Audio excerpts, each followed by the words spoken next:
আল্লাহর নবী বলেন, ও খালিদ, তুমি আমার মুআজের রক্তকে নাফাক বলো না।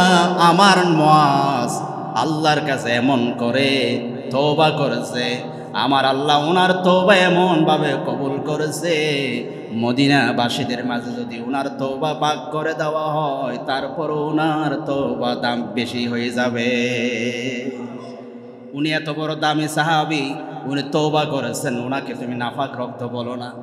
তাহলে বন্ধুরা আমার, ইসলামের এই বিধানগুলো মানার জন্য বলি, আমরা শুধু বলি, মুখে বলি শান্তি চাই, শান্তি চাই, শান্তি চাই। যদি বলা হয় শান্তির জন্য আইন দরকার, শান্তির জন্য বিধান দরকার, কোরআনের দিকে আসেন, আমরা শান্তি চাই, তখন তারা বলে আমরা তো শরীয়ত মানি না, আমরা তো শরীয়তের আইনের বিশ্বাস করি না। ঠিক কিনা? যারাই বলবে আমি শরীয়ত মানি না, যারা কোরআনের বিধানকে কটাক্ষ করবে, আমরা বলি তারা মুসলমান হতে পারে না। ঠিক কিনা বলে? কোরআনের বিধান ছাড়া কোনো বিকল্প নাই, মানতে হবে যদি শান্তি চাই। চোর ডাকাত ওদেরকে দিয়ে তো সমাজ সম্ভব না, আপনাকে লোক তৈরি করতে হবে, সোনার মানুষ বানাতে হবে, যারা পদে গিয়ে এমপি হয়ে, মন্ত্রী হয়ে, ওসি হয়ে একটি টাকা দুর্নীতি করবে না, সেরকম মানুষ আমাদেরকে তৈরি করতে হবে। ঠিক কিনা বলে? না হয় সম্ভব। বাংলাদেশের পরিচিত নাম চট্টগ্রাম জেলাধীন বোয়ালখালী উপজেলার ঐতিহ্যবাহী নাম কালাইয়ারহাট বাইতুল মামুর জামে মসজিদ কমিটির উদ্যোগে এবং মুজাহিদ পাড়া প্রবাসী ও সমাজ কল্যাণ ফাউন্ডেশনের সহযোগিতায় আজকের আয়োজিত পবিত্র মিলাদুন্নবী সাল্লাল্লাহু আলাইহি ওয়াসাল্লাম উপলক্ষে ৬ষ্ঠতম তাফসিরুল কোরআন মাহফিলের সম্মানিত সভাপতি এবং আলোচনা পেশ করেছেন আপনাদের অত্যন্ত প্রিয়জন, অত্র মসজিদের সম্মানিত খতিব, বিশিষ্ট ইসলামী চিন্তাবিদ, অনলবর্ষী বক্তা জনাব হযরত মাওলানা হাফেজ মিনারুল ইসলাম সাহেব এবং অন্যান্য উলামায়ে কেরাম, মুআজ্জাজ হাজিরিনে ইজাম, মুরব্বিয়ানে কেরাম, যুবক ভাই বন্ধুরা, পর্দানসীন সম্মানিত মা ও বোনেরা, মসজিদে আসা মদিনার বুলবুলি, ছোট্ট কিশোর শিশুরা, সকলকে অন্তরস্থল থেকে আন্তরিক মোবারকবাদ এবং আবার সালাম দিচ্ছি, আসসালামু আলাইকুম ওয়া রাহমাতুল্লাহি ওয়া বারাকাতুহু। আসুন আমরা সে মহামহিয়ান গরিয়ান রব্বুল আলামিনের দরবারে শুকর গুজার করে নিচ্ছি যে আল্লাহ পাক আমাদেরকে দুনিয়ার কাজকর্ম ছেড়ে আল্লাহ পাকের হাবিবের শানে পবিত্র কোরআনের কারিমের এই আয়োজনে আমাদেরকে আসার বসার ব্যবস্থা করে দিয়েছেন। সে রব্বুল আলামিনের দরবারে আমরা শুকর গুজার করে নিচ্ছি, সকলে পড়ছি আলহামদুলিল্লাহ। আপনারা সবাই কেমন আছেন? আমাদেরকে যিনি ভালো রেখেছেন তিনি কে? সম্মানিত মুআজ্জাজ হাজিরিনে ইজাম, আজ আমরা এমন এক রসুলের জীবনী শুনতে এসেছি, এমন এক কোরআনের বাণী শুনতে এসেছি যে রসুলকে আল্লাহ পাক মনোনীত করেছেন রসুল হিসাবে, বন্ধু হিসাবে এবং মানব জাতির হেদায়েতের জন্য প্রেরিত পুরুষ হিসাবে। জোরে বলে সুবহানাল্লাহ। সাথে সাথে দিয়েছেন কোরআনে কারীম, কোরআনে আযীম, যেন এই কোরআন দিয়ে অন্ধকারাচ্ছন্ন এই পৃথিবীকে আলোকিত করা যায়। সম্মানিত মুআজ্জাজ হাজিরিন, রাসূলুল্লাহ সাল্লাল্লাহু আলাইহি ওয়াসাল্লাম যখন এসেছে তখন ঘোর অন্ধকার। অন্ধকার বলতে রাত ছিল না, বরং মানুষের আচার আচরণ, মানুষের কাজ কারবারে জাহিলিয়া যুগ, অন্ধকার যুগ বলা হতো। খুবই নির্মম নিষ্ঠুর মানুষগুলো ছিল, কোনো ধরনের মানবতা বলতে এই মানুষগুলোর মাঝে ছিল না। সেরকম এক আইয়ামে জাহেলিয়ার সময়ে রসুল পাককে যিনি প্রেরণ করেছেন তিনি কে? উদ্দেশ্য হলো এই পৃথিবীকে আলোকিত করা, মানুষগুলোকে জান্নাতের পথ দেখিয়ে দেওয়া।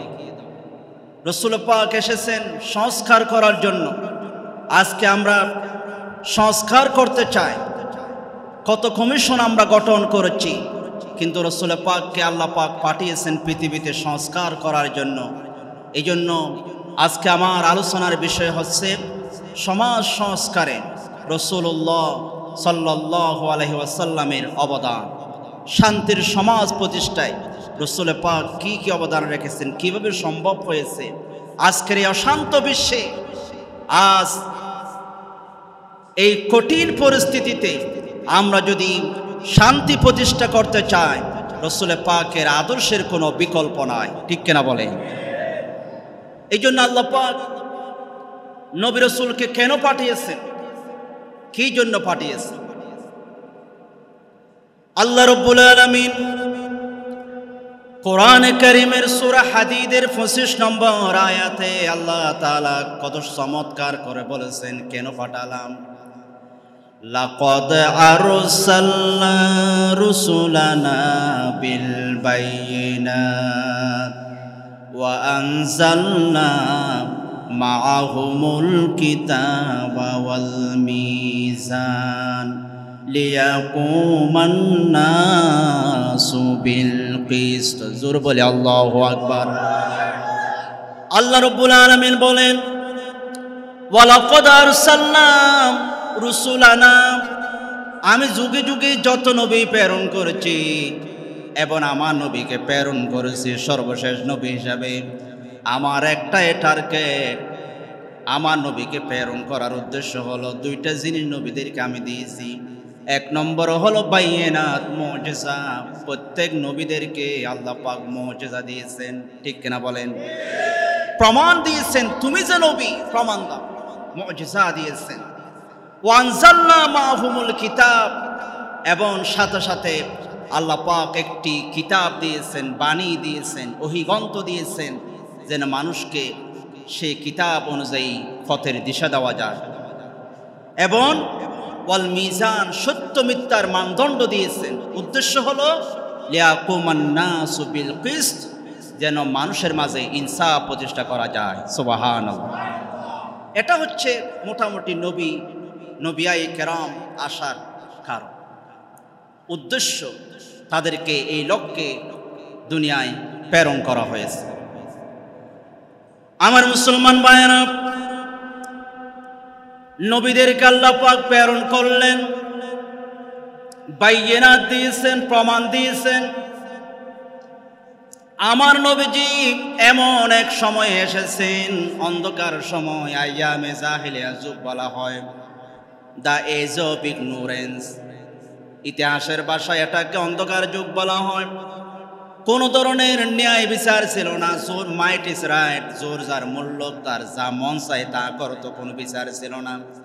নারীদের কোনো সম্মান ছিল না, নারীদের কোনো ইজ্জত ছিল না, মুরব্বীদের কোনো সম্মান ছিল না, যা মন চায় তা করতো। সেই রকম একটা অন্ধকার সময় আমার নবীকে প্রেরণ করলেন। আপনারা নিজেরা বুঝতে পারবেন কেমন ছিল এই সময়টা।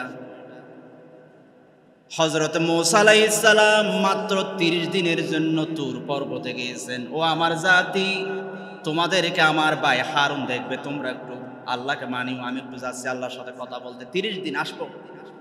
30 দিন পরে 40 দিন হয়ে গেছে। মূসা আলাইহিস সালাম যখন আসতেছে না, এই বনী ইসরায়েলীরা, মূসা আলাইহিস সালামের জাতিরা, ওরা এমনভাবে কয়েকদিনে পথভ্রষ্ট হয়ে গেছে, গরু পূজা করা শুরু করেছে। জোরে বলে নাউজুবিল্লাহ। 10 দিন এদিক ওদিক হয়েছে, ওরা গরু পূজা শুরু করেছে। এখন চিন্তা করেন, রাসূল পাক এসেছেন 570 খ্রিস্টাব্দে, মানে ঈসা আলাইহিস সালামের আরো 570 বছর পরে রাসূল এসেছেন। তাহলে এই 500 বছর কোন অবস্থা ছিল একটু আপনার নিজেরা চিন্তা করেন। খুবই খারাপ অবস্থা ছিল, খুবই নির্মম অবস্থা ছিল। রাসূল এসেছেন অন্ধকারকে দূর করার জন্য। আবার মুসলমান ভাইয়েরা, এই জন্য নবীদেরকে আল্লাহ রাব্বুল আলামিন নবীদেরকে প্রমাণ দিয়েছেন, নবীদেরকে যুক্তি দিয়েছেন, মুজিজা দিয়েছেন। আমার নবী দুনিয়া আসার আগে থেকে মুজিজা দেখাইয়েছেন। মায়ের গর্ভে ছিলেন, মা আম্মাজান আমিনা বলেন, দুনিয়ার মায়েরা যখন শিশু জন্মগ্রহণ করে, মায়ের গর্ভ আসে, ওরা বুঝতে পারে বমি হয়, ওরা বুঝতে পারে পেট ভারী হয়ে যায়। কিন্তু আমার শিশু মুহাম্মদ যখন আমার গর্ভে এসেছে আমি একটি বারের জন্য বুঝতে পারি নাই সন্তান গর্ভে এসেছে। আমি যদি মক্কার অলিতে গলিতে রাস্তা দিয়ে হাঁটি তখন পশু পাখি আমি আমিনার কানে কানে এসে সালাম দিয়ে যায়। সুবহানাল্লাহ। শুধু তাই নয়, আমি মক্কার অলিতে গলিতে হাঁটলে পাহাড়গুলো গাছগুলো আমি আমিনাকে সালাম দিত, এবং আমি আমিনা কোনো পাথরে ফা দিব, কোনো পাথরের সাথে ধাক্কা লাগবে, আমি দেখতাম আমি আমিনা পাথরের সাথে ফা দেওয়ার আগে পাটা পাথরটা মোমের মতো গলে যেত। এভাবে আমি বুঝেছি আমার গর্ভে যিনি এসেছেন উনি খুব ভাগ্যবান হবেন, ভবিষ্যতে কিছু হবেন, মুজিজা রসুল পাককে আসবেন, এটা আল্লাহ পাক জন্মের আগে থেকে ডঙ্কা বাজিয়েছে। জোরে বলি সুবহানাল্লাহ। নবীজি আসবেন, মুজিজা দিয়েছেন। গাছপালা সালাম দিত নবীজিকে। রসুল পাক বলেন গাছপালা সালাম দিত, আমি নবীজি দেখতাম, আমি নবীজি বুঝতে পারতাম। মুসলিম শরীফের 5833 নম্বর হাদিস। রসুল পাক বলেন আমি যখন মক্কার অলিতে গলিতে হাঁটতাম, ইন্নী লাআরিফু হাজারান বিমাক্কা কানা ইউসাল্লিমু আলাইয়া ক্বাবলা আন ইয়াবআসা। রসুল পাক বলেন ও সাহাবীরা, আমি নবী হই নাই, নবী এখনো প্রকাশ পায় নাই। এর আগে ছোটকালে ছাগল দৌড়াদৌড়ি করতাম, খেলাধুলা করতাম, আমি দেখতাম পাহাড়ের কিনারা দিয়ে যেতাম, পাহাড়ের পাথরগুলো আমি শিশু মুহাম্মদকে সালাম দিত। ওয়ালা হাজার ওয়ালা সাজা, এবং গাছগুলো আমাকে সালাম দিত, পাথরগুলো আমাকে সালাম দিত। ইন্নী লাআরিফুল আন, তোমরা যদি আমাকে বলো কোন পাথরটা আমাকে সালাম দিত, এখন আমি এই পাথরটা তোমাদেরকে দেখিয়ে দিতে পারবো। সুবহানাল্লাহ। আমি চিনি, আমাকে সালাম ছোটকাল। তার মানে নবীজি আসবেন তার আগে থেকে ডঙ্কা বাজতেছে নবী, উনি নবী হন। তিরমিজি শরীফের 3626 নম্বর হাদিস। আসাদুল্লাহিল গালিব হযরত আলী রাদিয়াল্লাহু তাআলা আনহু তিনি হাদিস বর্ণনা করেছেন। আন আলী রাদিয়াল্লাহু তাআলা আনহু قال كنت مع النبي صلى الله عليه وسلم بمكة فخرجنا في بعض نواحيها। আমি নবীজির সাথে মক্কার অলিতে গলিতে, মক্কা রাস্তায় যখন নবীজির সাথে আমি বের হতাম, তখন আমি দেখতাম ফামাস্তাকবালাহু জাবালুন ওয়ালা শাজারুন, আমি দেখতাম পাহাড় থেকে সালাম আসতেছে, গাছ থেকে সালাম আসতেছে, আল্লাহ নবীকে পাহাড় সালাম দিচ্ছে। এমনকি ইল্লা ওয়া হুয়া ইয়াকুল, এবং এই গাছ এই পাথর বলতো আসসালামু আলাইকা ইয়া রাসূলুল্লাহ। সুবহানাল্লাহ। আসসালামু আলাইকা ইয়া হাবিবাল্লাহ। এভাবে বলে বলে গাছপালা আমাকে আমার রসুলকে সালাম দিত। আমি নিজে শুনেছি রসুল পাককে সালাম দিত। এটাও নবীজির মুজিজা। নবীজি এখনো নবী প্রকাশ পায় নাই, এর আগে নবীজির মুজিজা আল্লাহ রাব্বুল আলামিন আসমান জমিনে ছড়াইয়ে দিয়েছেন, নবী হবেন, মুজিজা প্রকাশ পেয়ে গেছে। আমার এই জন্য নবীদেরকে আল্লাহ পাক বাইয়িনাত দিয়েছেন, প্রমাণ দিয়েছেন, তুমি যে নবী প্রমাণ দাও। এই জন্য এক এক নবীদেরকে মূসা আলাইহিস সালামকে লাঠি দিয়েছেন, হযরত ঈসা আলাইহিস সালামকে তিনি মৃত্যু মানুষের প্রতি তাকাইয়ে যেতে বলতেন, কোন দাঁড়াও, আল্লাহর হুকুমে দাঁড়িয়ে যেতেন। এক একজন নবীকে সুলাইমান আলাইহিস সালাম পশু পাখির বাসা বুঝতেন এবং আকাশে উঠতে পারতেন। এটা এক এক নবীর এক এক মুজিজা। সব মুজিজা শেষ, আমার নবীকে আল্লাহ পাক অসংখ্য মুজিজা দিয়েছেন, এবং সর্বশ্রেষ্ঠ মুজিজা হচ্ছে আল্লাহর কোরআন। সুবহানাল্লাহ। এখন রয়ে গেছে ১৫০০ বছর হয়ে গেছে, কোরআনের একটা নুকতা জবর জের পরিবর্তন করার ক্ষমতা কারো নাই। আছে? যারাই কোরআনের সাথে গাদ্দারি করবে, বেয়াদবি করবে, কোরআনের বিধানকে ফাল্টি দেওয়ার চেষ্টা করবে, তারাই জমিনে নিকৃষ্ট প্রাণী হিসেবে পরিচিত পাবে। আল্লাহর কোরআনের কিছু হবে না, ঠিক কিনা বলে? এবং আগামীকাল সূর্যোদয় হওয়া যেমন সত্য কথা, আগামীকাল সূর্যোদয় হবে যেমন সত্য কথা, বাংলার জমিনে কোরআনের রাজ কায়েম হবে সেটাও তেমন সত্য কথা। ঠিক কিনা বলে?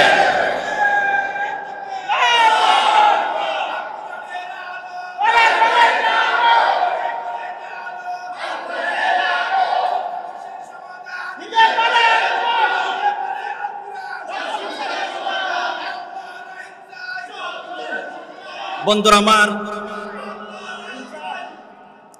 আমার, রাসূল পাক নবী হবেন, এই জন্য আল্লাহ পাক তাকে অসংখ্য মুআজিজা দিয়েছেন, বাইয়ানাত দিয়ে নবীদেরকে আল্লাহ পাক পাঠিয়েছেন। তিরমিজি শরীফে 3628 নম্বর হাদিস, হযরতে আব্দুল্লাহ ইবনে আব্বাস রাদিয়াল্লাহু তাআলা আনহু, রাসূল পাকের চাচাতো ভাই আব্দুল্লাহ ইবনে আব্বাস রাইসুল মুফাসসিরিন, তিনি হাদিস বর্ণনা করেছেন। যা আরাবিয়ুন, এক বেদুইন লোক আসলো, আসার পরে নবীজিকে বলল, বিমা আরিফু আন্নাকা নবিয়ুন, ও মুহাম্মদ তুমি যে নবী দাবি করো, তুমি যে নবী সেটার প্রমাণ কি, আমি কেমনে বুঝবো তুমি যে নবী?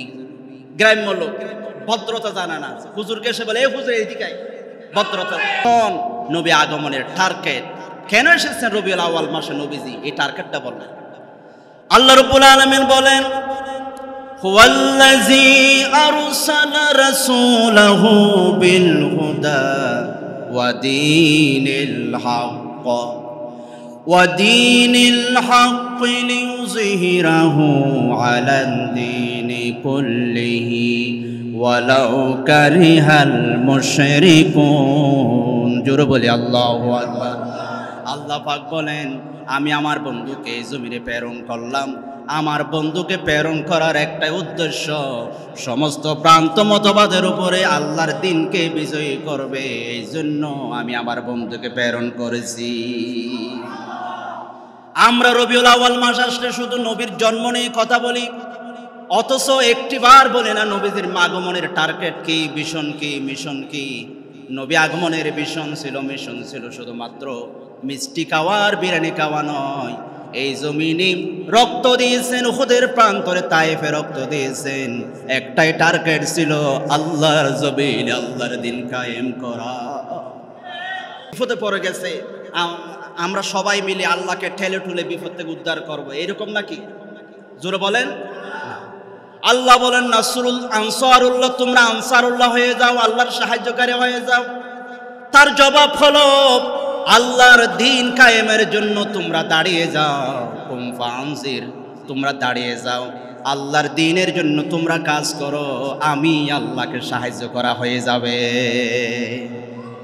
আল্লাহকে সাহায্য করলে পরে বাধা আসবে, বিপদ আসবে, এই জন্য আল্লাহ বলেন, বন্ধু তোমরা আমার বন্ধু, টেনশন করো না।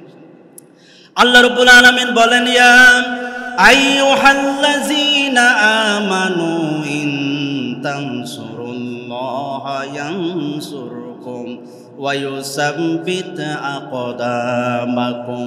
আল্লাহ পাক বলেন, হে ইমানদাররা, তোমরা যদি আমি আল্লাহকে সাহায্য করো, আমি আল্লাহ ওয়াদা করলাম তোমাদেরকে আমি আল্লাহ সাহায্য করব। আল্লাহ যদি আমাদেরকে সাহায্য করে, আর কোনো ভয় আছে? আর কোনো টেনশন আছে? আর কোনো জেল জুলুমের কোনো চিন্তা আছে? কারণ আমাদের পিছিয়ে যিনি দাঁড়িয়ে আছেন তিনি কে? আলা ইন্না আউলিয়া আল্লাহ লা খাউফুন আলাইহিম ওয়ালা হুম ইয়াহজানুন। কোনো ভয় নেই, কোনো টেনশন নেই, কোনো চিন্তা নেই। আল্লাহর নবী বলেন, আল্লাহ বলেছেন হাদিসে কুদসি, মান আদালি ওয়ালিয়ান ফাকাদ আযানতুহু লিল হারব। যারা আমার বন্ধুর সাথে, বন্ধু মানে যারা আল্লাহ দ্বীনের কায়েমের কাজ করে, যারা আমার বন্ধুর সাথে দুশমনি করবে, আমার বন্ধুকে যারা কষ্ট দেবে, আমার দ্বীনের পথে চলার কারণে, আমার দ্বীনের কায়েমের কথা বলার কারণে যারা আমার বন্ধুকে কষ্ট দেবে, আমি আল্লাহ রাব্বুল আলামিন নিজে তাদের বিরুদ্ধে যুদ্ধ ঘোষণা করব। এই জন্য আল্লাহর সাথে যুদ্ধ করে কেউ পারবে? এই জন্য আল্লাহর দ্বীনের দায়ীদেরকে যারা কষ্ট দিয়েছে, জেলে নিয়েছে, জুলুম করেছে, তাদেরকে জমিন থেকে পালিয়ে যেতে বাধ্য হয়েছে তারা, ঠিক কিনা বলো? এই জন্য সাবধান, আগামীতেও যারা দ্বীনের দায়ীদের বিরুদ্ধে কথা বলতে সাবধান, কারণ তারা আল্লাহর গোলামি করে, আল্লাহর পক্ষে কথা বলে। তাদের বিরুদ্ধে যদি তোমরা কথা বলো, আল্লাহ স্বয়ং তোমাদেরকে এই জমিন থেকে তাড়াতে বাধ্য করবে, ঠিক কিনা বলে? বন্ধুরা আমার, আল্লাহর নবী এসেছেন দ্বীন কায়েমের জন্য। সেই লক্ষ্যে আমাদের একটা কর্মসূচি, দাওয়াতের এই কর্মসূচি আমাদের এখানেও কথা হবে, নবীর জন্মের কথা হবে, নবীর আগমনের উদ্দেশ্যে কথা হবে, নবীর সিরাত হবে। আমাদেরও একটা টার্গেট আছে, আমরা সবাই নামাজি হব, আমরা সবাই দ্বীনের জন্য পাগল হয়ে যাব, ঠিক কিনা বলে? আল্লাহ রাব্বুল আলামিন বলছেন, লাকাদ আরসালনা রুসুলানা বিল বাইয়িনাত ওয়া আনজালনা মাআহুমুল কিতাবা ওয়াল মিজান লিয়াকুমান নাসু বিল কিসত। জোরে বলে আল্লাহু আকবার। আমি নবীদেরকে পাঠিয়েছি বাইয়িনাত দিয়ে, প্রমাণ দিয়ে, মুজিজা দিয়ে, এবং সাথে দিয়েছি কিতাব, যেন এই কিতাব দিয়ে পুরো সমাজকে পরিবর্তন করে দিতে পারে। সুবহানাল্লাহ। রাসূল পাক চেষ্টা করেছেন সমাজকে পরিবর্তন করতে। এই জন্য রাসূল পাকের ছোট কাল থেকে রাসূল পাকের মাধ্যমে কোনো কুসংস্কার আল্লাহ পাক গঠান নাই, করতে দেয় নাই। কারণ ছোটকালে যদি রাসূল পাক এরকম কোনো কাজ করত, বড় হয়ে যদি দাওয়াত দিত, লোকেরা বলতো কিসের দাওয়াত দাও, তুমি তো ছোটকালে এই কাজ করেছিলে। এই জন্য নবীজির জীবনে এরকম কোনো কুসংস্কার আল্লাহ পাক করার নেই, নিজে হেফাজত করেছেন আল্লাহ। আমার মুসলমান ভাইয়েরা, নবীজির পুরো জীবনটা সমাজকে পরিবর্তন করার জন্য, সংস্কার করার জন্য চেষ্টা করেছেন, পরিশ্রম করেছেন। এই জন্য সমাজ সংস্কার করার জন্য আমার নবীজি কোরআন দিয়ে 1 নম্বরে যে কর্মসূচি হাতে নিলেন সেটা হলো শিক্ষা। জোরে বলেন কি? শিক্ষা। সমাজকে পরিবর্তন করতে হবে, গুণীধর সমাজ। আল্লাহ রসুল সংস্কার করবেন। কিভাবে করবেন? রসুল পাকের উপরে ওহী নাজিল হয়ে গেল। প্রথম যে শব্দটা, এটা হচ্ছে ইকরা, পড়ো, রিড, পড়ো। প্রথম শব্দ পড়ার গুরুত্ব। নবীজি বলেন, না লাদির, আমি পড়তে জানি না, আমি পড়বো না, আমি পড়বো না। জিবরাইল আবার বলেন, পড়েন, না আমি পড়বো না। আল্লাহ পাক বলেন, ও জিবরাইল, আমার বন্ধু জাতা পড়া পড়ে না, তুমি একটু আমার নাম নিয়ে দেখো। ইকরা বিসমি রাব্বিকাল্লাযী খলাক, সেই রবের নামে পড়ো যিনি তোমাকে সৃষ্টি করেছেন। আল্লাহর নাম নিতে দের হলো না, রাসূল পাক পড়া শুরু করলো। জোরে বলে সুবহানাল্লাহ। এই জন্য সমাজকে পরিবর্তন করার জন্য মাউসে আব্রাহাম লিঙ্কনের থিওরি দিয়ে সমাজ পরিবর্তন হবে না। এই সমাজ যদি পরিবর্তন করতে চায়, কোরআনের বিধান ছাড়া কোনো বিকল্প নাই, ঠিক কিনা বলে? তাহলে সমাজ পরিবর্তন হবে। এই জন্য পড়ো, ই করো। আমার মুসলমান ভাইয়েরা, নবীজি শিক্ষার জন্য গুরুত্ব দিলেন, শিক্ষা গুরুত্ব দিলেন। এই জন্য মদিনায় যাওয়ার পরে মসজিদে নববীতে একটা বিশ্ববিদ্যালয় গঠন করলেন। আহলে সুফার সদস্যরা সেখানে রাত দিন থাকতেন, প্রায় 70 জন ছাত্র সব সময় থাকতেন এই মসজিদে নববীতে। তারা শুধু লেখাপড়া করতেন। আল্লাহর নবীর টার্গেট হলো, এই ছাত্রদেরকে আমি জগৎ বিখ্যাত করে ছাত্র গঠন করব, এরা সারা বিশ্বে আমি রাসূলের হাদিস প্রচার করবে। এই বিশ্ববিদ্যালয় থেকে আবু হুরায়রা রাদিয়াল্লাহু তাআলা আনহু বের হয়েছে। এই বিশ্ববিদ্যালয় থেকে উমরের মতো ছাত্র বের হয়েছে, আবু বকরের মতো ছাত্র বের হয়েছে। এই জন্য শুধু একাডেমিক লেখাপড়া দিয়ে কোনোদিনও সমাজ পরিবর্তন করা যাবে না। আল্লাহর দ্বীনের বিধানের, কোরআনের শিক্ষা ছাড়া কোনোদিনও কেউ পরিপূর্ণভাবে সফল হবে না, হবে না। কারণ আমরা অনেক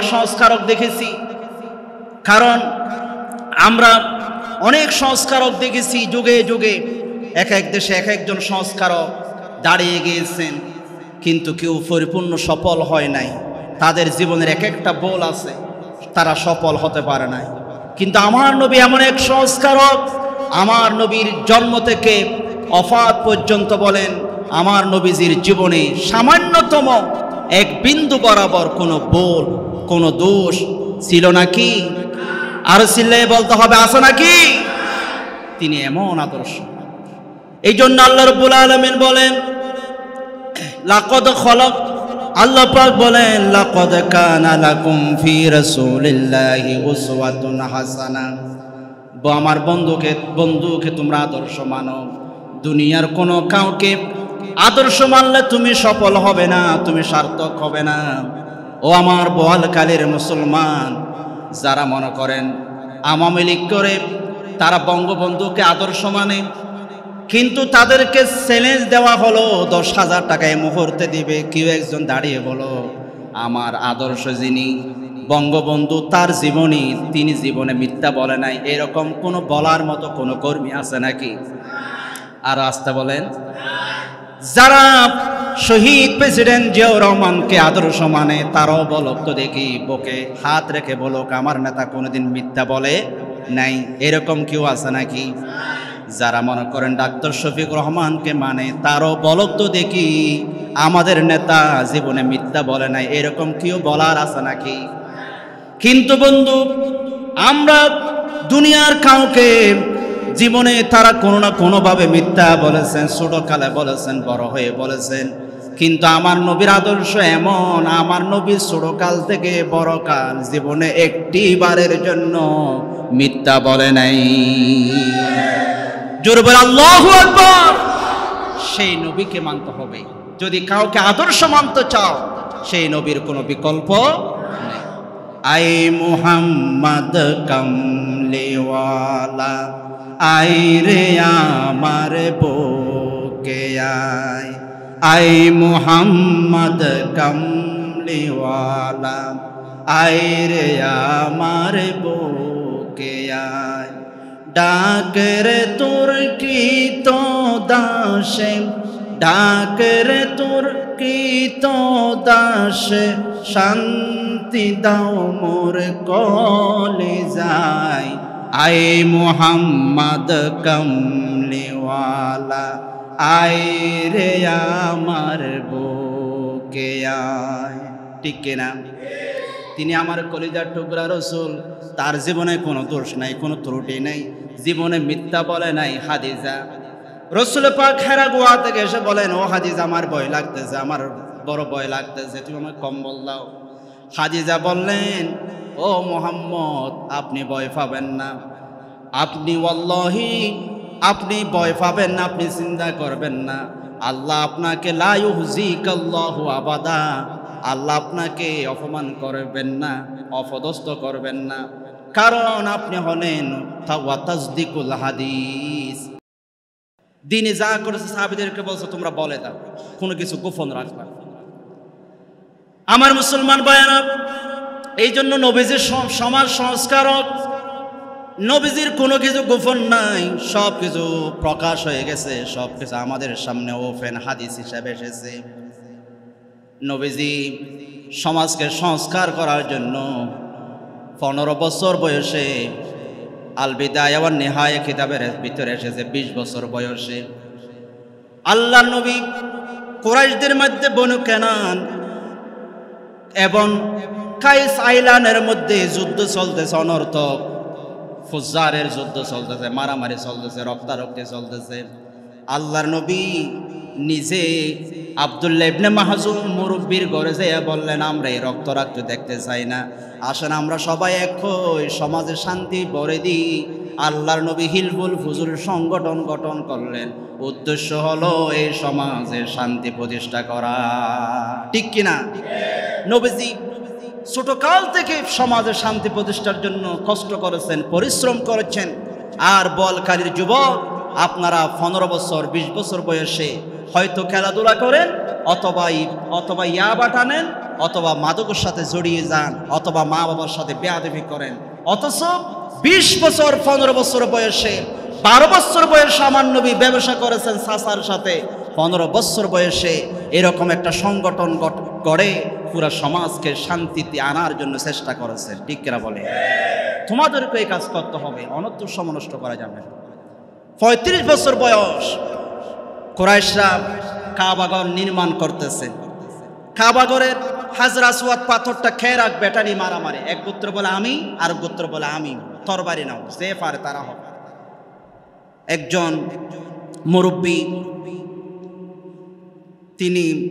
তিনি বললেন, না, এরকম করা যাবে না। আবু উমাইয়া মাখজুমি এই মুরব্বীর নাম। উনি বললেন, ঠিক আছে, আগামীকাল সকালবেলা যিনি আগে আসবে তিনি এর ফায়সালা করবে। সবাই রেডি। দেখা গেল সকালবেলা যিনি আসতেছে তিনি আর কেউ নন, তিনি হচ্ছেন আখিরি জামানার পয়গাম্বর মুহাম্মদ রাসূলুল্লাহ সাল্লাল্লাহু আলাইহি ওয়াসাল্লাম। সবাই খুশি, আলামিন। তখন তো নবী প্রকাশ পায় না, আলামিন। সবাই খুশি, তালি দিচ্ছে, আলামিনকে জড়াইয়ে ধরছে, বিচার করো, সমাধা করো। আল্লাহর নবী কেমন সংস্কার করলেন, মারামারি থেকে মুক্তি দিলেন। একটা চাদর নিলেন, নিজে পাথরটা রাখলেন। পাথরটা রাখার পরে প্রত্যেক গোত্র থেকে একজন একজন করে নিলেন। বলেন, এবার চাদরটা ধরো, নিয়ে যাও। আবার নবীজি নিজে পাথরটা যথাস্থানে রেখে দিলেন। সবাই খুশি হয়ে গেছে, যেখানে মারামারি যুদ্ধ হবার অবস্থা, আমার নবীজি সেখানে শান্তি প্রতিষ্ঠা করেছে। আমার নবী সংস্কার করেছে। বন্ধুরা আমার, মূল কথা হচ্ছে নবীজি শিক্ষায় হাত দিলেন। কারণ শিক্ষিত জাতি ছাড়া, শিক্ষিত মানুষ ছাড়া কোনোদিনও একটা সমাজে কোনোদিনও শান্তি আনা সম্ভব না। শিক্ষিত লোক লাগে। এই জন্য আল্লাহর নবী শিক্ষাকে এমন গুরুত্ব দিলেন। বদরের যুদ্ধে কাফের যারা বন্দী হলো তাদেরকে বলা হলো, তোমরা যদি টাকা দিতে না পারো তাহলে 10 জন করে মুসলমান মদিনার ছেলেদেরকে শিক্ষা দাও, তোমাদেরকে ছেড়ে দেওয়া হবে। তাহলে এটার দ্বারা বোঝা যায় আমার নবী ছিলেন শিক্ষা বান্ধব। তিনি শিক্ষিত করে সমাজ গঠন করেছেন। এই জন্য আমার মুসলমান ভাইয়েরা, 2 নম্বরে সমাজ সংস্কার করার জন্য আমার নবীজি সাহিত্য এবং সংস্কৃতিতে অবদান রেখেছেন। আমরা তো মনে করি নবী শুধু ইসলাম মানলে পরে আনন্দ করা যাবে না, খুশি হওয়া যাবে না। অথচ আমার নবী সাহাবীদেরকে উৎসাহ দিতেন সঙ্গীত গাওয়ার জন্য, কবিতা করার জন্য। অনইসলামিক নয়, বরং ইসলামিক কবিতা সঙ্গীত গাওয়ার জন্য আমার নবী উৎসাহ দিতেন। সাংস্কৃতিক অনুষ্ঠান করো, সঙ্গীত গাও। মাগরিবের পর থেকে এখানে যেমন ছেলেরা গেয়েছে, এটা আমার নবী উৎসাহ দিয়েছেন। যেমন রাসূল পাক হাসান ইবনে সাবিতকে বলছেন, ইয়াকুলু হাসান আজিব আন্নি আল্লাহুম্মা আইয়িদুহু বিরুহিল কুদুস। ও হাসান, আমার পক্ষ থেকে তুমি কাফেরদেরকে গানে গানে, তালে তালে, সুরে সুরে তুমি তাদেরকে জবাব দাও। আল্লাহর ফেরেশতা জিবরাইল তোমাকে সাহায্য করবে। জোর বলি সুবহানাল্লাহ। এখানে রাসূল পাক সংস্কৃতিকে উৎসাহ দিলেন, এটাও লাগবে একটা সমাজের জন্য। 3 নম্বরে তিনি অর্থনৈতিক সমৃদ্ধি আনলেন। একটা সমাজের সংস্কার করার জন্য এই সমাজের অর্থনীতি ভালো হওয়ার দরকার আছে না নাই? সবাই যদি গরিব হয় এই সমাজ উন্নয়ন করবে কে? এই জন্য আমার নবী দেখলেন সুদে আর সুদ, যারা বড় লোক ওরা সুদ নিয়ে আর বড় লোক হয়।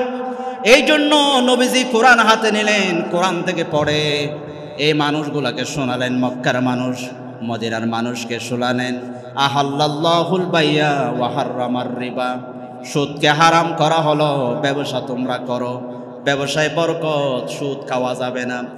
আল্লাহর নবী অর্থনৈতিক ব্যবসা ভিত্তিক, ইসলাম ভিত্তিক ব্যবসা, অর্থনৈতিক ব্যবস্থা গড়ে তুললেন। সুদ ভিত্তিক অর্থ ব্যবস্থাকে বন্ধ করে দিলেন। সুদ ভিত্তিক ব্যবস্থা বন্ধ করে যদি আমরা ইসলামী অর্থনীতি চালু করি, তাহলে সমাজে, এই দেশে যিনি শান্তি দিবেন তিনি কে?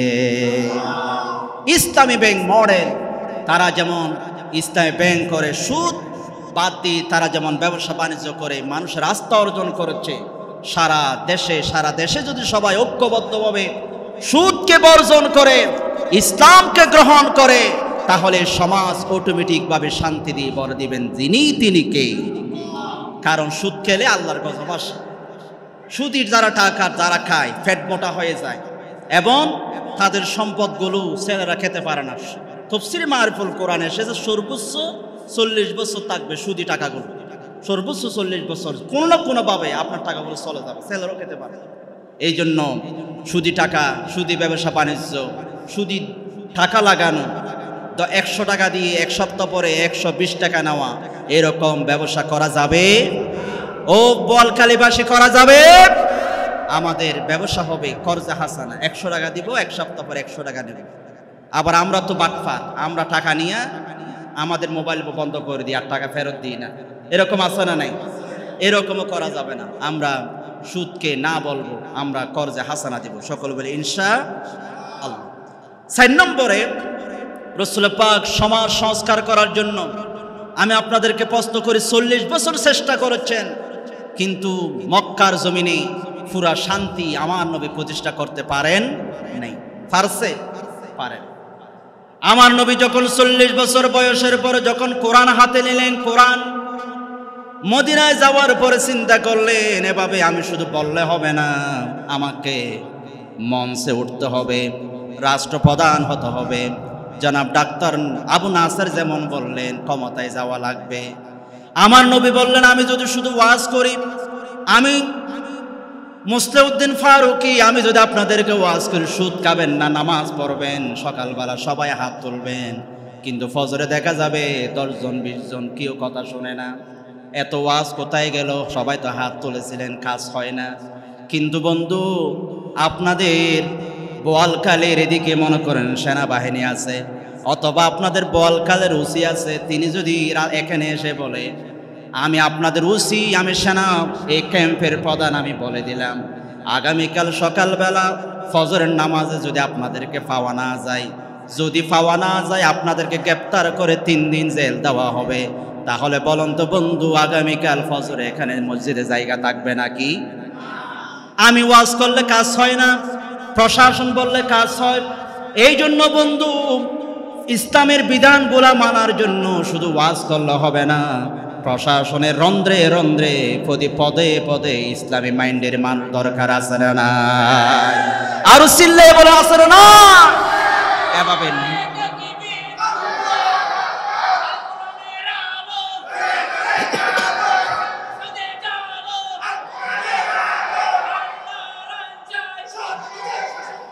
বন্ধুরা আমার, মাশাআল্লাহ, বোয়ালখালীর মানুষ এত দিন প্রিয়, কোরআন প্রিয়, ইসলাম প্রিয়। আল্লাহ পাক তাদের হাতে ইসলামকে বিজয় করুক, সকলে বলে আমিন। শুধু আজকে মসজিদে নয়, মসজিদে যাওয়ার পরও ইসলাম মানা দরকার আছে না নাই? যেদিন ভোট হবে সেদিনও মানা দরকার আছে না নাই? আমরা কোরআনের পক্ষে, ইসলামের পক্ষে থাকবো, সকলে বলে ইনশাআল্লাহ। বন্ধুরা আমার, রাসূল পাক বলেন, আমি তো চেষ্টা করতেছি, মক্কাও চেষ্টা করেছি, কাজ হয় নাই। এই জন্য নবীজি ধীরে ধীরে রাজনীতির মাধ্যমে রাসূল পাক একটা চুক্তি করে, ইহুদি খ্রিস্টান সবার সাথে চুক্তি করে মদিনার প্রেসিডেন্ট হলেন। এই মদিনার প্রেসিডেন্ট হওয়ার পরে একের পর এক আদেশ কোরআন থেকে তিনি ঘোষণা করেন। আমার নবী কোরআন থেকে এক আদেশ দিলেন, কোরআনের একটা বাণী পড়ে শোনালেন, ও মদিনাবাসী, ও মুসলমানরা, সিঙ্গাপুরে বিদেশের জমিনে এরকম পীর সাহেব আপনাদের হাতে ফাঁসা আসে না নাই? পাচার করে। বন্ধুরা আমার, এই জন্য আল্লাহর নবী উঠে বললেন, আমি এই আইনটা পাশ হয়ে গেল। এরপরে সাহাবায়ে কেরামরা এসে বলল, রাসূল, মদিনার অবস্থা তো খারাপ, নারীরা ঘর থেকে বের হতে পারে না, অসুবিধা কি? যুবকরা নারীদেরকে টিক্কারি মারে, নারীদেরকে প্রিজিন করে, নারীদেরকে ধরে নিয়ে পাহাড়ের দিকে যাইয়া নিয়ে দর্শন করে, নারীদেরকে দর্শন করে, জেনা করে, নারীরা ঘর থেকে বের হতে পারে না। আল্লাহর নবী মদিনার সংসদ থেকে আরেকটা বিধান জারি করে দিলেন, এই বিধানটা কোরআনের বিধান। আল্লাহর নবী জারি করে দিলেন, লা তাকরাবুজ জিনা, জেনার কাছেও যাওয়া যাবে না। যদি কোনো বিবাহিত মানুষ যদি জেনা করে, তাকে পাথর মেরে হত্যা করা হবে। আর যদি অবিবাহিত কেউ জেনা করে, তাকে সরে বেত্রাঘাত করা হবে। আল্লাহর নবী যখন মদিনার সংসদ থেকে এই আইনটা কার্যকর করলেন, ঘোষণা করলেন, স্পিকার হিসেবে, প্রধানমন্ত্রী হিসেবে যখন ঘোষণা করলেন, তখন মদিনার মানুষগুলো, মদিনার যুবকরা এমন ভালো হয়ে গেছে, নারীদের প্রতি তারা আর তাকাচ্ছে না। ঠিক কিনা? আজকে যদি আমার বাংলাদেশে এমন এমন ইতিহাস আছে, শিশুদেরকে 60 বছরের যুবক, 60 বছরের বৃদ্ধা শিশু 2 বছর 3 বছর 7 বছরের শিশুদেরকে দর্শন করে মেরে ফেলে, ঠিক কিনা বলেন? আমরা তন্নি হত্যা দেখেছি, আমরা আরো অনেক নারীদেরকে দর্শন করে রাস্তায় মেরে ফেলতে দেখেছি। কোরআনের এই বিধানটা যদি বাংলার জমিনে কায়েম হয়ে যায়, আগামীকাল থেকে বাংলাদেশ সোনার বাংলা হবে, জেনা ব্যভিচার বন্ধ হয়ে যাবে, ঠিক কিনা বলো? এই জন্য কোরআনের আইনগুলো মানার দরকার আছে না নাই? এগুলো বলার জন্য নবী এসেছে। জেনা করা যাবে না, লা তাকরাবুজ জেনা, যারা করতে বলে না কাছেও যেতে বলে নিষেধ করেছে। এই আইনটা যখন কার্যকর হয়ে গেল, হযরত মুআজের মতো সাহাবী, মুআজ ইবনে মালিক আসলামি একজন সাহাবী নবীজির কাছে আসলেন। নবীজির কাছে আসার পরে বললেন, ইয়া রাসূলুল্লাহ, ইয়া হাবিবাল্লাহ, আপনি আমাকে পবিত্র করুন, তখিরনি, আপনি আমাকে পবিত্র করুন। রাসূল পাক চেহারা ফিরাইয়া ফেললেন, এইদিকে এসে বললেন, নবী আমাকে আপনি পবিত্র করুন। রাসূল পাক বলেন, এদিকে আবার এদিকে ফিরেন, এদিকে এসে বলেন, নবী আমাকে আপনি তখিরনি, আপনি আমাকে পবিত্র করুন। অনেকক্ষণ পরে নবীজি বলেন, কি হয়েছে তোমার, তুমি কেন বারবার আমাকে ডিস্টার্ব করো, তুমি কি করেছো, চলে যাও না আমার সামনে থেকে। তিনি বলেন, না নবীজি, আমি বড় অপরাধ করেছি, ইন্নী জানান্তু, নবীজি আমি বলে জেনা করে ফেলেছি, অন্যায় করে ফেলেছি, এবার আমি নিজের ভুল বুঝতে পেরেছি, আপনি আমার উপরে হদ জারি করো। নিজে এসে কি দিচ্ছে, ধরা দিচ্ছে, এমন শান্তির পরিবেশ। রাসূল, আমি ভুল হয়ে গেছে, আমাকে আপনি পবিত্র করুন। রাসূল বলা যাত, তিনি যাচ্ছেন। সাহাবীদেরকে বললেন, উনি পাগল হয়ে গেল নাকি? সাহাবীরা বলেন, না না, উনি তো পাগল না, উনি ভালো মানুষ। তাহলে উনি আমাকে বারবার এভাবে ডিস্টার্ব করে কেন? তিনি বলেন, নবী আমি বড় ভুল করেছি, জানি না আল্লাহ আমাকে ক্ষমা করবেন কিনা, মাফ করবেন কিনা। আমি আল্লাহর কাছে মাফ চাই, আপনার কাছে আমি তওবা করতে এসেছি, আপনি হদ কার্যক্রম করুন, যে আইনটা করেছেন এটাকে আমার উপরে কার্যকর করুন। আল্লাহর নবী ঘোষণা দিলেন, সাহাবীরা মাটি করো, মাটি করে ওনাকে কোমর পর্যন্ত মাটির নিচে দাফন ঢুকিয়ে দাও। এবার তোমরা চতুর্দিক থেকে কোরআনের বিধান অনুযায়ী তোমরা পাথর মারো। পাথর মারা শুরু করলো। হাদিস শরীফ এসেছে, পাথরের আঘাতে আঘাতে পাথরের একটা টুকরা লেগে ওনার গাল থেকে, ওনার শরীর থেকে রক্ত বের হয়ে হযরতে খালিদ বিন ওলীদের গায়ে লাগলো। খালিদ বিন ওলীদ বলে, নাফাক রক্ত, উফ, নাফাক রক্ত আমার শরীরে লেগেছে। আল্লাহর নবী বলেন, ও খালিদ, তুমি আমার মুআজের রক্তকে নাফাক বলো না।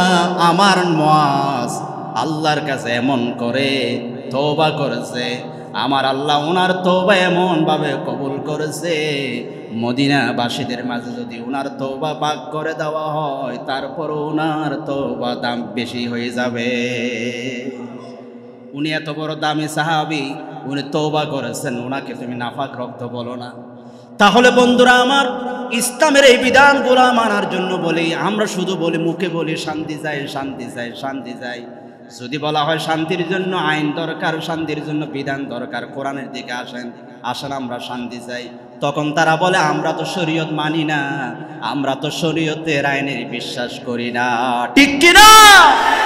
যারাই বলবে আমি শরীয়ত মানি না, যারা কোরআনের বিধানকে কটাক্ষ করবে, আমরা বলি তারা মুসলমান হতে পারে না, ঠিক কিনা বলে? কোরআনের বিধান ছাড়া কোনো বিকল্প নাই, মানতে হবে যদি শান্তি চাই। এবং আমি বিকারুন্নিসার স্কুলের কিছুদিন আগে, কয়েক মাস আগে, নারীরা স্লোগান তুলতেছে দর্শকের বিরুদ্ধে। তারা বলতেছে যে নারীরা কোরআন বোঝে না, পর্দা বোঝে না, যে নারীরা প্রগতিশীল, তারা বলতেছে আমরা কোরআনের বিধান অন্যগুলো মানি আর না মানি, আমরা নারীদের শান্তির জন্য, নারীদের নিরাপত্তার জন্য, সেফটির জন্য কোরআনের একটা বিধান, যারা জেনা করে তাদেরকে হত্যা করা হবে, এই বিধানটা আমরা মানতে রাজি আছি। জোরে বলে সুবহানাল্লাহ। এভাবে আস্তে আস্তে সবাই বুঝবে, সকলে বলি ইনশাআল্লাহ। কোরআনের বিধান এসেছে শান্তির জন্য, পুরো পৃথিবীকে সংস্কার করার জন্য। আমার নবীজি এই কাজগুলো হাতে নেন। আমার মুসলমান ভাইয়েরা, এবার লোকেরা বলল, নবীজি আপনি তো শুধু পুরুষদেরকে নিয়ে কাজ করেন, তা হতে হবে না, নারী আছে, এই নারীদেরকে তো মক্কাবাসীরা দাম দেয় নাই, বরং জীবন্ত কবর দেওয়া হতো। নবীজি আসার আগে নারীদেরকে জীবন্ত কবর দেওয়া হতো, মেরে ফেলা হতো, মাটির নিচে দাফন করা হতো। ওয়া ইযা বুশিরা আহাদুহুম বিল উনসা যাল্লা ওয়াজহুহু মুসওয়াদ্দাও ওয়া হুয়া কাযীম। জোরে বলে আল্লাহু আকবার। ওয়া ইযা বুশিরা আহাদুহুম বিল উনসা, আরবের মানুষগুলাকে যখন বলা হতো তোমার ঘরে একটা নারী হয়েছে, মেয়ে হয়েছে, তখন তার চেহারাটা মলিন হয়ে যেত। আমাদের ঘরে যখন মেয়ে আসে, আমার একটা মেয়ে আছে, আমরা জানি এই মেয়েগুলো কত আদরের, কত ভালোবাসার, বাপকে সবচেয়ে বেশি ভালোবাসে মেয়েরা, ঠিক কিনা বলেন? আরবের মানুষগুলো চেহারা মলিন হয়ে যেত, মেয়ে আসলো। তখন তারা মরার পরে নয়, বরং জীবন্ত মেয়েটাকে নিয়ে তারা মাটির নিচে জীবন্ত অবস্থায় দাফন করে দিত। জোরে বলি নাউজুবিল্লাহ। আল্লাহর নবী আসলেন, সমাজকে সংস্কার করার জন্য নারী লাগবে। এই জন্য আপনারা শুধু পুরুষরা কাজ করলে হবে না, নারীদেরকে দরকার, নারীদেরকে সমাজে অবদান রাখবে। এই জন্য আমার নবীজি আল্লাহর পক্ষ থেকে ঘোষণা করলেন, আল জান্নাতু তাহাতা আকদামিল উম্মাহাত। ও মানুষ, তোমরা যদি জান্নাত পেতে চাও তোমার মায়ের দিকে তাকাও, মায়ের খেদমত করো, মায়ের পদতলে তোমাদের রয়েছে জান্নাত। এখন আপনি যদি জান্নাত পেতে চান তাহলে মায়ের খেদমত করার দরকার আছে না নাই? স্বামীদেরকে বলছেন ওয়াশিরুহুন্না বিল মারুফ, কোরআন, তোমরা তোমাদের স্ত্রীদের ভালো আচরণ করো। এখন আপনি যদি জান্নাত পেতে চান স্ত্রীর হক আদায় করতে হবে। আর ভাইদেরকে বলছেন রসুল তোমাদের তোমাদের তিনটা মেয়ে থাকলে, এ ভাই তোমার 3 জন বোন থাকলে অথবা 2 জন, এদেরকে যদি তোমরা দেখাশোনা করো, সুন্দর পাত্রে বিয়ে দাও, তাহলে তোমাদের সাথে জান্নাতে আমি রসুল একসাথে থাকবো। সুবহানাল্লাহ। এই হাদিসগুলো বলার পর আমরা কি বুঝলাম? ইসলাম নারীদেরকে ঠকাইলো নাকি জিতাইলো? ইসলাম নারীদেরকে জিতাইলো। এই জন্য গতকাল পরশুর ডাকসুর নির্বাচনে বিভিন্ন নারী হলের নারীরা দেখিয়ে দিয়েছে আমরা ইসলাম যারা ভালোবাসে এদের কাছেই আমরা নিরাপদ। ইসলামের কাছে নারী নিরাপদ, অন্যদের কাছে নিরাপদ নয়, ঠিক কিনা বলে? এগুলো বুঝতে হবে। ইসলাম নারীদেরকে সম্মানিত করেছে, দামি বানিয়েছে, মা হিসাবে, বোন হিসাবে, কন্যা হিসাবে এবং স্ত্রী হিসাবে। 8 নম্বরে এতিম এবং মিসকিনদেরকে সম্মানিত করেছেন রাসূল পাক, এতিমদেরকে সম্মানিত করেছেন। আপনি সমাজ সংস্কার করবেন, গরিবদেরকে বাদ দিয়ে কোনোদিনও সমাজের সংস্কার করা যাবে? এই জন্য নবীজি এতিমদেরকে সম্মানিত করলেন, মিসকিনদেরকে সম্মানিত করলেন। এরপরে নবীজি বললেন, সমাজ সংস্কার করার জন্য নবীজি বললেন সমাজে একজন অপরজনকে ঠাট্টা বিদ্রুপ করা যাবে না। কারণ সমাজে আপনি বড়, আপনি যদি অন্যজনকে ঠাট্টা করে তুই বাইটেইয়া, তুই খালো, এরকম বলে যদি আপনি ঠাট্টা করেন, উনি কষ্ট পাবে, এই সমাজ কোনোদিন উন্নত হবে না। এই জন্য আমার নবী আল্লাহর পক্ষ থেকে বললেন, ইয়া আইয়ুহাল্লাযিনা আমানু লা ইয়াসখার কওমুন মিন কওমিন আসা আন ইয়াকুনু খায়রান মিনহুম। নবীজি বললেন, হে ইমানদাররা, তোমরা কাউকে তোমরা কটাক্ষ করো না, উপহাস করো না। হয়তোবা যাকে তুমি কটাক্ষ করতেছো, উপহাস করতেছো, তিনি তোমার চেয়ে আল্লাহর কাছে বেশি দামি। সুবহানাল্লাহ। আপনাদের হুজুর বলেছেন হযরতে বেলালের কথা। হযরতে বেলাল আফ্রিকার কালো মানুষ 6 দিরহামে বিক্রি হতো, তার কোনো দাম ছিল না, মূল্য ছিল না। তিনি ইসলাম কবুল করার কারণে আল্লাহ রাব্বুল আলামিন তাকে এত দামি বানালেন, এত সম্মানিত করলেন। আল্লাহর নবী যখন মেরাজে গেলেন তখন এই বেলালের জোতার আওয়াজ জান্নাতে শুনেছে। তাহলে কাউকে কটাক্ষ করা যাবে না, কাউকে কটাক্ষ করে সমাজ উন্নতি করা যাবে না। সবাইকে নিয়ে, সেটা যে দল হোক, যে ধর্মের হোক, আমরা বলি ইসলামের কাছে অন্য ধর্মাবলম্বীরা সবচেয়ে বেশি নিরাপদ। কারণ ইসলাম অন্য ধর্মের প্রতি সম্মান শিখিয়েছে, অন্য ধর্মাবলম্বীদেরকে নিরাপত্তা দেওয়ার জন্য ইসলাম বলেছে, নবী শিক্ষা দিয়েছে, ঠিক কিনা বলেন? তাদেরকে তাদের দাদা বাবুরা বোঝায় ইসলাম আসলে তোমরা সংখ্যালঘুরা কষ্ট পাবা, তোমাদেরকে রাখা হবে না, তোমাদেরকে মেরে ফেলা হবে। কিন্তু আজকে আমরা প্রমাণ করে দিচ্ছি, আমরা বলছি ইসলামের কাছে সবচেয়ে অমুসলিমরা নিরাপদ থাকবে, ঠিক কিনা বলে? সবাইকে নিয়ে সমাজ গঠন করতে হবে, আপনি কাউকে বাদ দিতে পারবেন না। কাউকে বাধ্যবাধক, সবাইকে বকে নিতে হবে। এই জন্য সমাজ সংস্কার করার জন্য সবাইকে এগিয়ে আসতে হবে। আমার মুসলমান ভাইয়েরা, 10 নম্বরে গীবত নিষিদ্ধ করেছেন। গীবত নিষিদ্ধ করেছেন আল্লাহ রাব্বুল আলামিন কোরআনে কারিমের ভিতরে বলছেন, ওয়ালা ইয়াগতাম বা'দুকুম বা'দা আইয়ুহিব্বু আহাদুকুম আইয়াকুলা লাহমা আখিহি মাইতান ফাকারিহতুমুহু। আল্লাহ রাব্বুল আলামিন বলেন, তোমরা একজনের অপর জনের গীবত করো না। গীবত করা মানে হলো, তোমরা কি পছন্দ করো তোমার মরা ভাইয়ের গোশত তুমি খাবে? বলেন তো, আপনার ভাই মারা গেছে, আপনি কোনোদিনও কি এই কাজ করবেন? মরা ভাইয়ের গোশত একটা কেটে আপনি খাবেন, এরকম কোনোদিনও কাজ করবেন? এটা কিন্তু অপছন্দনীয়। ফাকারিহতুমুহু, আমরা এটা পছন্দ করি না। মরা ভাইয়ের গোশত খাওয়া আমরা পছন্দ করি না, জীবনও খাবো না, টাকা দিলেও খাবো না, মারলেও খাবো না। কিন্তু বন্ধু, আপনি এটাও পছন্দ করেন, কিন্তু আপনি ওই বাজারে, কালাইয়ার হাট বাজারে চার দোকানে বসে বসে আপনি একদিকে চা খান, একদিকে বন্যাই করেন, হুজুর ভালো না। এরকম আছে না নাই? হুজুর অমুক, হুজুর ভালো না, ওই সমাজের মানুষটা ভালো না। হুজুর যখন যায়, এই আসতেছে, কথা বলিস না, হুজুর আসতেছে। তার মানে যে কথা আপনি মানুষের সামনে বলতে পারেন না, হুজুরের সামনে বলতে পারতেছেন না, নিশ্চিত আপনি ওনার দোষ বন্দনা করেছেন। এটার নাম হলো গীবত। এটা করা মানি মরা ভাইয়ের গোশত খাওয়া, ঠিক কিনা? এটা জেনার চেয়ে বড় অপরাধ বলা হয়েছে। কারণ জেনা করলে আপনি খেতে খেতে তওবা করবেন, কিন্তু গীবত করে চা খান, হাসেন, হুজুর আসলে ভালো না, আরেকজন এসে বলল আমিও বলি হুজুর ভালো না, বিদায় করে দাও। এরকম আমরা একজনের পর একজন গীবত করি। গীবত করা যেমন হারাম, গীবত শোনাও হারাম। আপনি সেখান থেকে চলে আসবেন, এখানে থাকবেন না। যিনি গীবত করে ওনার পাশে আপনি বসবেন। বন্ধুরা আমার, রাসূল পাক সমাজ সংস্কার করেছেন। সমাজকে সংস্কার করতে গিয়ে এই কর্মসূচিগুলো আমার নবীজি হাতে নিলেন। মিথ্যা এবং মুনাফিকি নিষিদ্ধ করলেন। মিথ্যা বলা যাবে না, মুনাফিকগিরি করা যাবে না। এবং আমার নবীজি সুগলখুরি বন্ধ করলেন। এবং অন্য ধর্মাবলম্বী কাউকে জোর করে ইসলাম গ্রহণ করা যাবে না, এগুলো বলে নবীজি সমাজকে গঠন করলেন। আমার মুসলমান ভাইয়েরা, রাসূল পাক সমাজকে সংশোধন করার জন্য মানুষ গঠন করলেন। এই জন্য আমাদেরকে ব্যক্তিগতভাবে কর্মসূচি হাতে নিতে হবে, ব্যক্তি গঠন হতে হবে। মাঝে মধ্যে রিপোর্ট লিখবেন, এই রিপোর্টে আছে নামাজ পড়ো, কোরআন পড়ছো কিনা, এরকম করে করে ব্যক্তিগত উন্নতির জন্য আমার নিজের হিসাব নিজে কাগজে লেখার দরকার আছে না?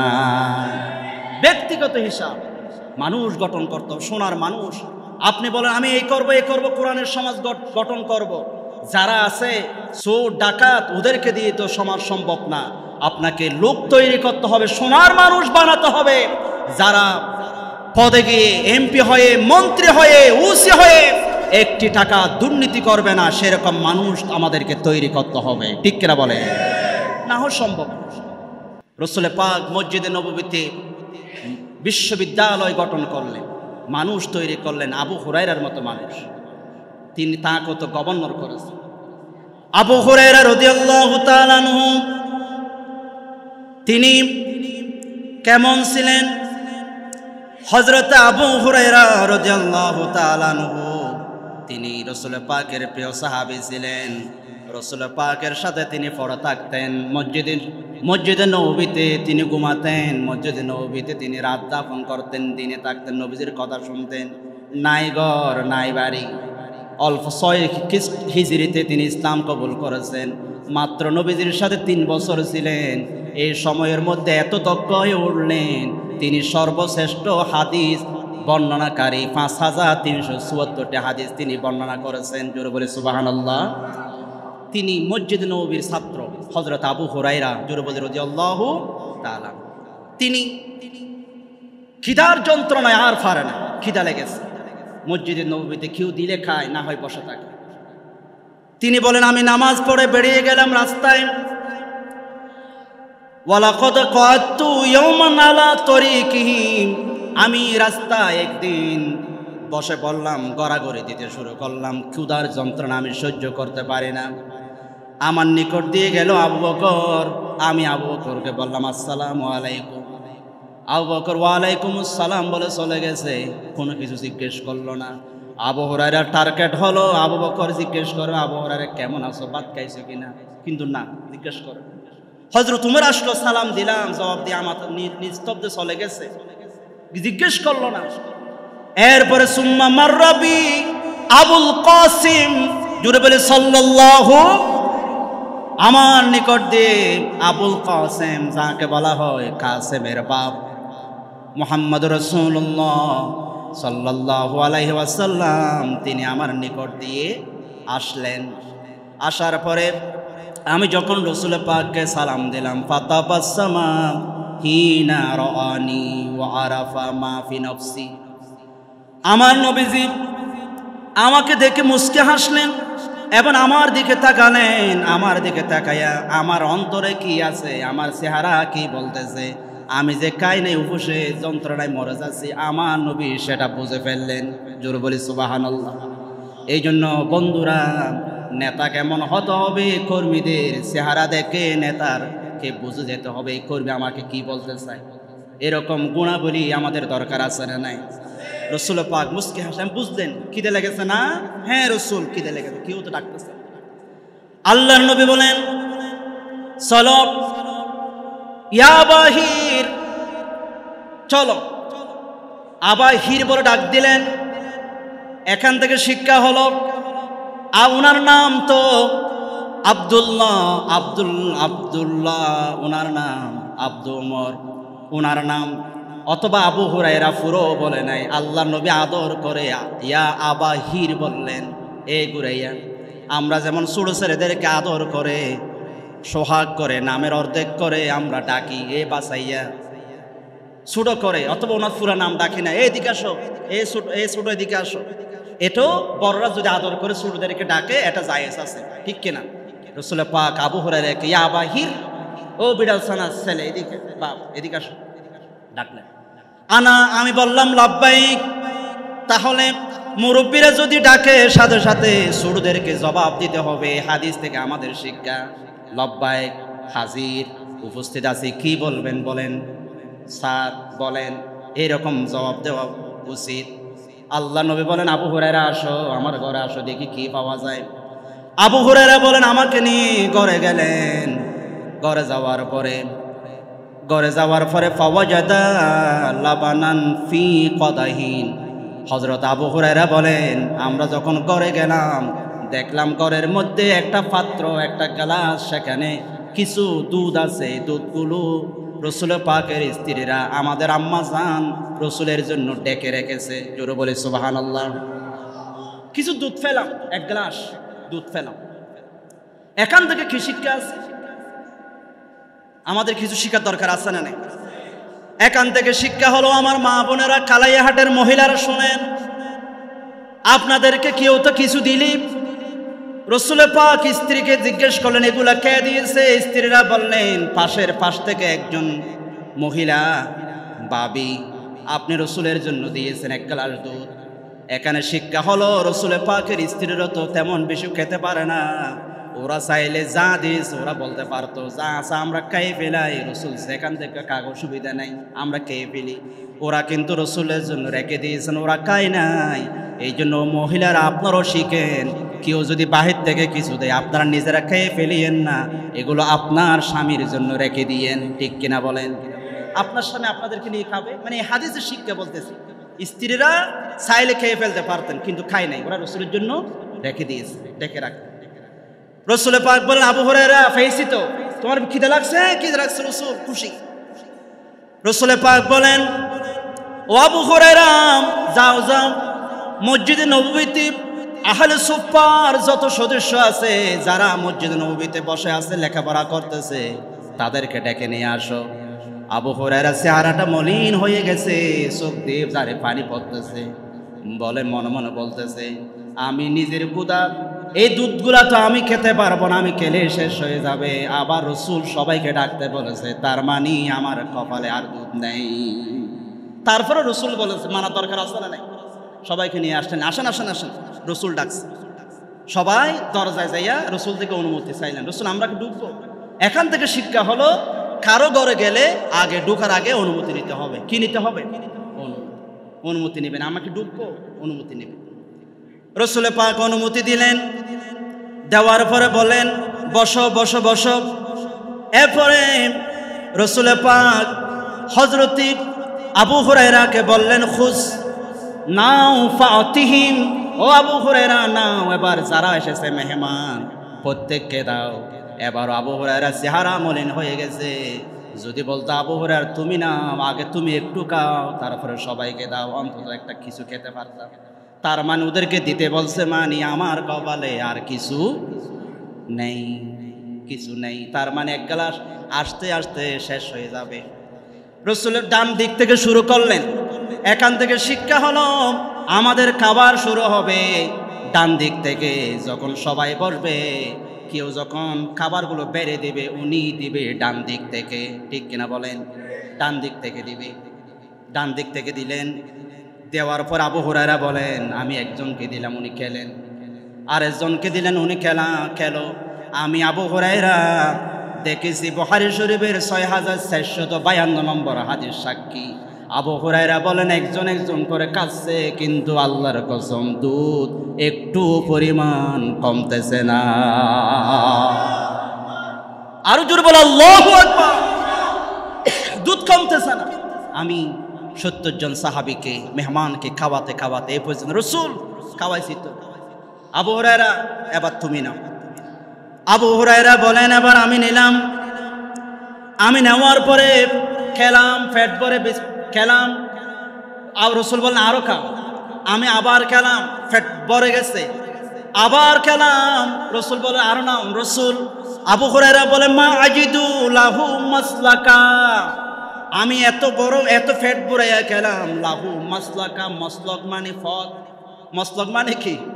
আমরা বলি অমুক মসলক, এখানে মসলাকা মানে ফত, মানে খেতে খেতে এত খাইছি আর কোনো ফত নেই, পেট ভরে গেছে, আর দেওয়ার মতো কোনো জায়গা নেই, পেট ভরে গেছে। রসুল আমি আর খেতে পারবো না, নেন রসুল আপনি নেন। আল্লাহর নবী বিসমিল্লাহ বলে দুধগুলো খেয়ে ফেললেন। এখান থেকে শিক্ষা কি পেলাম? আমরা তো কোনো কিছু আয়োজন করলে, অনুষ্ঠান করলে, প্রোগ্রাম করলে আগে ঘরের যিনি মেজবান, যিনি আয়োজন করেছেন, লোকেরা বলে ভাই অনেক মেহমান আসবে, আগে আপনি খেয়ে ফেলেন। উনি বলে না আমি পরে খাবো, না আপনি খেয়ে ফেলেন। অথচ রসুল পাকের সুন্নাহ হলো কোনো কিছু আয়োজন হলে যিনি ঘরের মালিক, যিনি মেজবান, উনি সবার শেষে খাবেন। জোরে বলি সুবহানাল্লাহ। রসুল পাক শেষে খেয়েছে। এখানে এগুলো শিক্ষা, রসুল পাক শেষে খেয়েছে। তাহলে আমার মুসলমান ভাইয়েরা শিক্ষা দিয়েছেন রসুল পাক।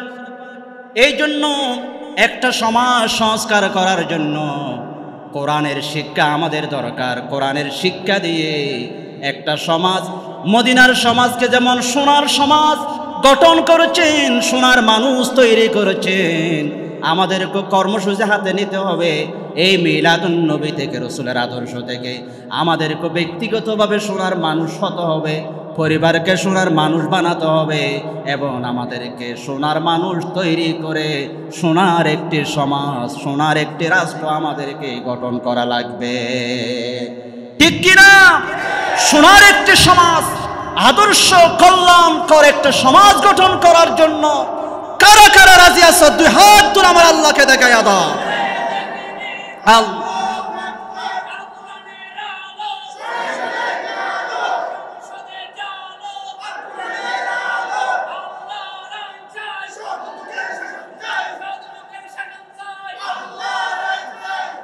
আল্লাহ তাআলা আমাদেরকে যে মেসেজগুলো আমি আপনাদেরকে দিয়ে গেলাম, আল্লাহ তাআলা কবুল করুক, সকলে বলে আমিন। আইইউবি মিডিয়া, অপসংস্কৃতি মুক্ত আধুনিক ভিডিও সেন্টার।